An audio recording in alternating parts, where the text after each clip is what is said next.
Assalamualaikum warahmatullahi wabarakatuh. Perkenalkan, nama saya Muhammad Farul Ramdhani. Video ini saya buat untuk membahas sebuah materi dari salah satu mata kuliah yang telah saya pelajari di Universitas Pancasakti Bekasi. Tanpa lama-lama, mari kita lihat pembahasannya. Di video ini saya akan membahas materi dari mata kuliah Teori Ekonomi Mikro dengan dosen pengampunya yaitu Ibu Cynthia Anissa Rahman Putri, SPD MPDE.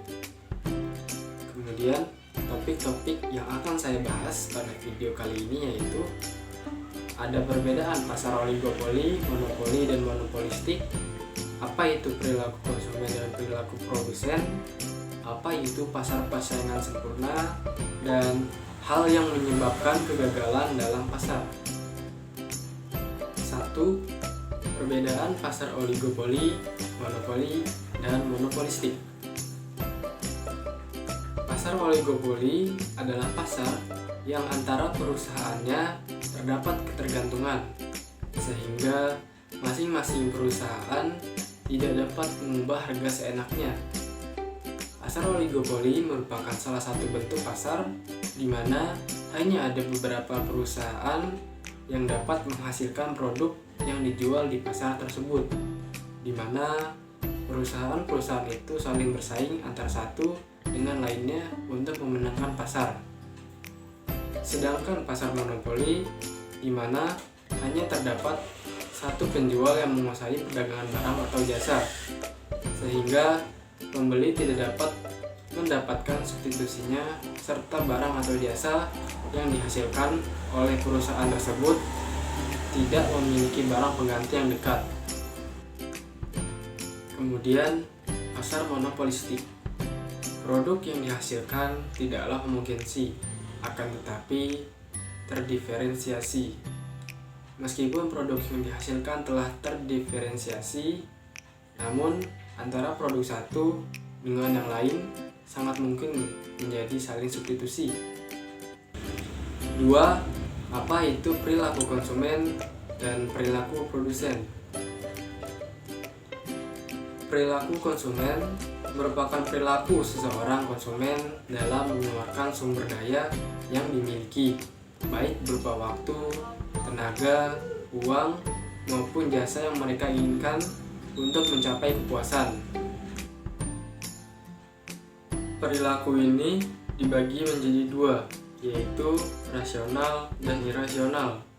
Perilaku konsumen yang rasional yaitu membeli barang sesuai kebutuhan dan tentunya berguna dan bisa memberi kepuasan tertentu. Kemudian perilaku konsumen yang irasional yaitu konsumen yang melakukan pembelian produk tanpa memperkirakan kegunaan dari produk tersebut. Sedangkan perilaku produsen adalah kegiatan pengaturan produksi di mana produk yang dihasilkan bermutu tinggi sehingga bisa diterima di masyarakat dan menghasilkan laba. Dan juga terdapat yang namanya proses produksi, merupakan suatu proses dengan menggunakan unsur dalam produksi dengan tujuan untuk meningkatkan nilai guna atau manfaat dalam rangka memenuhi kebutuhan manusia. 3. Apa itu pasar persaingan sempurna? Pasar persaingan sempurna merupakan suatu struktur pasar di mana di dalamnya terdiri dari banyak penjual dan juga pembeli. Baik penjual ataupun pembeli masing-masing tidak bisa mempengaruhi harga pasar. Contoh pasar persaingan sempurna adalah pasar yang ada di bursa efek, pasar modal, atau juga pasar uang. Pasar persaingan sempurna merupakan suatu pasar yang sangat ideal dalam ekonomi. Hal ini dikarenakan pasar tersebut dianggap sebagai suatu pasar yang akan menjamin terwujudnya suatu kegiatan produksi baik barang ataupun jasa dengan optimal dan efisien. 4. hal yang menyebabkan kegagalan dalam pasar. 1. Adanya barang bersama.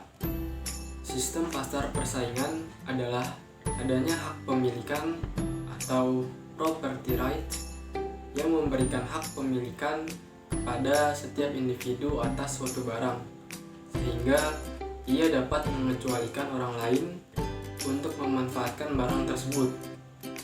Untuk beberapa jenis barang, hak pemilikan tidak dapat diberikan kepada satu individu, melainkan diberikan kepada sekelompok masyarakat. Misalnya saja, sebidang padang rumput milik desa, dan sebagainya. Kemudian kedua, adanya dampak sampingan.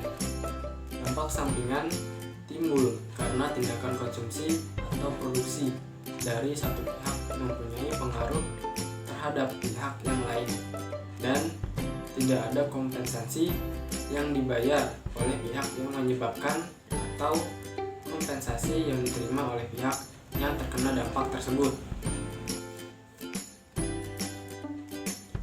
3. Adanya pasar yang tidak lengkap. Ada beberapa jenis barang atau jasa yang tidak diusahakan oleh pihak swasta dalam jumlah yang cukup, walaupun biaya penyediaan jasa tersebut lebih kecil daripada apa yang mau dibayar masyarakat. Kondisi seperti ini disebut sebagai pasar yang tidak lengkap. Misalnya saja, ada asuransi untuk menghadapi suatu risiko tertentu. Dalam hal seperti ini, maka pemerintah harus menyediakan jasa tersebut. 4. Adanya kegagalan informasi. Informasi tentang perakiraan cuaca sangat dibutuhkan bagi para petani maupun pelaut dari pihak swasta. Jika informasi tersebut tidak tersedia atau informasi yang salah, masyarakat akan sulit memperkirakan cuaca, dan itu akan berdampak untuk hasil yang akan dikirim ke pasar nanti.